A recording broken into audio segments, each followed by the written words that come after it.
जय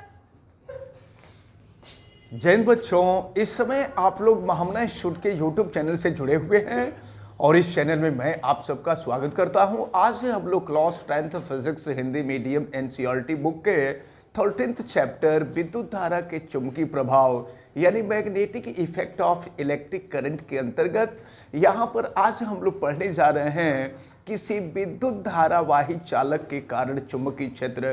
तो देखिए, इस चैप्टर में जितनी भी चीज़ें, जितनी भी हेडिंग आपको मिलेंगी, यहाँ पर सूत्र नहीं पढ़ने हैं, यहाँ पर आपको एक्सपेरिमेंट पढ़ने हैं, प्रयोग पढ़ने हैं। जब यही आप क्लास 11th में चले जाएंगे तो इन पूरे एक्सपेरिमेंट को पढ़ना, इन्हीं सबको पढ़ना है, लेकिन वहाँ पर सूत्र का डेरिवेशन करना होगा, सूत्र हम लोगों को प्राप्त करना होगा।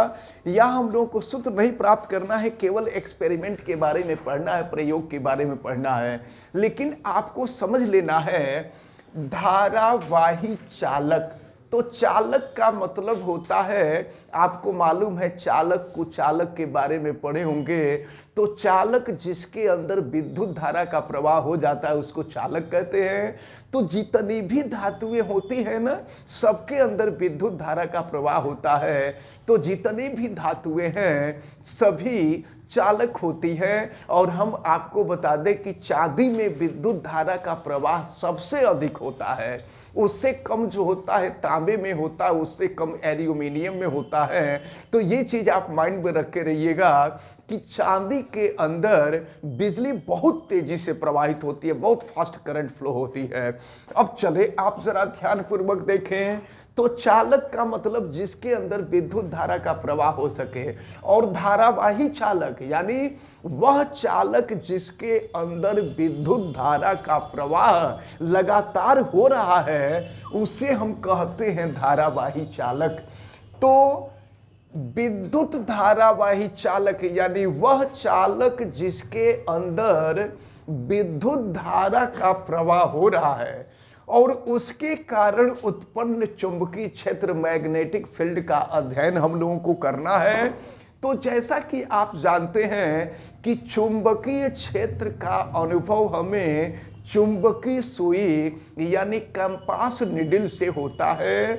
अगर कहीं चुंबकीय क्षेत्र नहीं है यानी आसपास में अगर कोई चुंबक नहीं है तो जब हम कंपास को रखे रहेंगे ना तो वह कंपास हमेशा उत्तर दक्षिण दिशा में ठहरता है। तो उत्तर दक्षिण दिशा में ठहरेगा तो इसका मतलब ये हुआ कि वहां आसपास में कोई चुंबक नहीं है। लेकिन अगर चुंबकीय सुई या वही कंपास जिसको हम कहते हैं कंपास निडल अगर उत्तर दक्षिण दिशा में नहीं ठहर रहा है, इसका मतलब ये हुआ कि वहां आसपास में जरूर कोई ना कोई चुंबक प्रेजेंट है। तो अब देखिए, इसके लिए एक एक्सपेरिमेंट किया गया और एक्सपेरिमेंट में यह किया गया कि एक तार लिया गया, एक चालक तार ले लिया गया। ये चालक तार है और फिर हम आपको बता दें कि इस चालक तार के एक सिरे का संबंध ये बैटरी, जैसा कि आपको मालूम है कि कई सेलों को जब हम आपस में जोड़ देते हैं तो जोड़ने के बाद बैटरी का निर्माण होता है।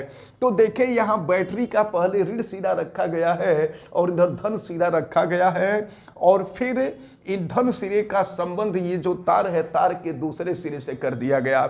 अब जरा ध्यानपूर्वक देखिए क्या किया गया। तो पहले इसके अंदर विद्युत धारा प्रवाहित नहीं की गई और विद्युत धारा प्रवाहित किए बिना इसके समीप चुंबकीय सुई, जिसको हम दिक्सूची सुई भी कहते हैं या कंपास भी कहते हैं, इस कंपास को ला करके यहाँ रखा गया।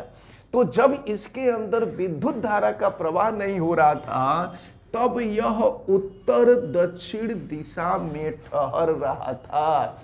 लेकिन जैसे ही स्विच ऑन किया गया और स्विच ऑन करने के बाद इस चालक तार में विद्युत धारा प्रवाहित होने लगी, तो ये जो चुंबकीय सुई थी, ये चुंबकीय सुई उत्तर दक्षिण दिशा में थी। अब ये उत्तर दक्षिण दिशा से थोड़ी सी सामने देखिएगा, उत्तर दक्षिण दिशा से ये थोड़ी सी घूम गई, इधर के तरफ हो गई। इसका मतलब ये हुआ, यह प्रयोग यह बतलाता है कि जब इस चालक तार में विद्युत धारा प्रवाहित हुई थी तो इस चालक तार के समीप चुंबकीय क्षेत्र उत्पन्न हो गया था। तभी ये चुंबकीय सुई या दिक्सूची सुई अपने अक्ष से घूम गई थी या बल आघूर्ण का अनुभव होने लगा था।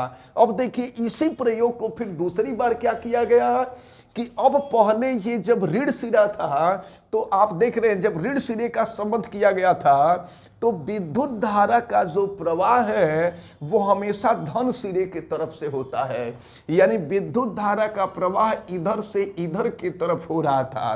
तो ये चुंबकीय सुई इधर की तरफ घूम रही थी। अब जब दूसरा प्रयोग किया गया तो दूसरे प्रयोग में किया ये गया कि ये बैटरी को उल्टा कर दिया गया। बैटरी को उल्टा करने का मतलब ये हुआ कि धन सिरे को इधर के तरफ कर दिया गया और फिर ऋण सिरा जो था ऋण सिरे को इधर के तरफ कर दिया गया। तो अब देखें इसकी स्थिति जो थी वो ऐसी हो गई और जब जब उल्टा कर दिया गया तो विद्युत धारा के जो प्रवाह की दिशा होगी, विद्युत धारा के प्रवाह की दिशा भी उल्टी हो जाएगी, विद्युत धारा विपरीत दिशा में प्रवाहित होने लगेगा। और जब विद्युत धारा विपरीत दिशा में प्रवाहित होने लगी तो ये देखा गया कि ये जो चुंबकीय सुई है ना, जो चुंबकीय सुई इस दिशा में घूम रही थी, जब विद्युत धारा का प्रवाह किया जा रहा था तो ये चुंबकीय सुई जो इस दिशा में घूम रही थी, जब विद्युत धारा प्रवाह कर दिया गया, इस बार बैटरी उल्टा कर दी गई है, तो जब बैटरी उल्टा कर दी गई तो ये जो चुंबकीय सुई थी वो इधर न घूम करके अब इधर की तरफ विपरीत दिशा में घूमने लगी। यानी इस चालक तार में जब विपरीत दिशा में विद्युत धारा प्रवाहित होती है तो इसका मतलब ये हुआ कि जो चुंबकीय क्षेत्र उत्पन्न होता है, चुंबकीय क्षेत्र की दिशा भी विपरीत हो जाती है, तभी तो दिक्सूची सुई या चुंबकीय सुई विपरीत दिशा में घूम जाती है। तो इस प्रकार प्रयोग के दौरान यहां निष्कर्ष ये निकाला गया कि जब किसी धारावाही चालक तार में, यानी अगर कोई धारावाही चालक तार यानी ऐसा तार जिसमें विद्युत धारा प्रवाहित हो रही हो, उसके कारण चुंबकीय क्षेत्र उत्पन्न होता है और अगर धारा की दिशा हम बदल देते हैं तो चुंबकीय क्षेत्र की दिशा भी बदल जाती है। यानी चालक तार में विद्युत धारा का प्रवाह अगर विपरीत दिशा में कर देते हैं तो चुंबकीय क्षेत्र की जो दिशा होती है, चुंबकीय क्षेत्र की दिशा भी विपरीत हो जाती है। तो इस प्रकार ये जो प्रयोग किया गया था, इस प्रयोग से ये निष्कर्ष निकला कि जब किसी धारावाही चालक तार में विद्युत धारा का प्रवाह होगा तो चुंबकीय क्षेत्र उत्पन्न हो जाएगा। तो ये छोटा सा प्रयोग था, ऐसे ही 4-5 प्रयोग हैं इस चैप्टर में और इसके बाद ये चैप्टर आपका समाप्त हो जाएगा, यानी फिजिक्स आपका समाप्त हो जाएगा। तो हमें उम्मीद है कि ये जो छोटा सा एक्सपेरिमेंट था, ये एक्सपेरिमेंट आप सबको अच्छी तरह से समझ में आया होगा। आप वीडियो को लाइक जरूर कीजिएगा और अगर चैनल पे नए हैं तो चैनल को आप सब्सक्राइब भी कर लीजिए, बेल आइकन को भी प्रेस करें और अगर किसी प्रकार की कोई दिक्कत समझ में आती है तो आप हमें कमेंट करके जरूर बतावें और हाँ, वीडियो को मैक्सिमम स्टूडेंट तक शेयर जरूर कीजिएगा। आप सभी लोगों का बहुत बहुत धन्यवाद। जय हिंद।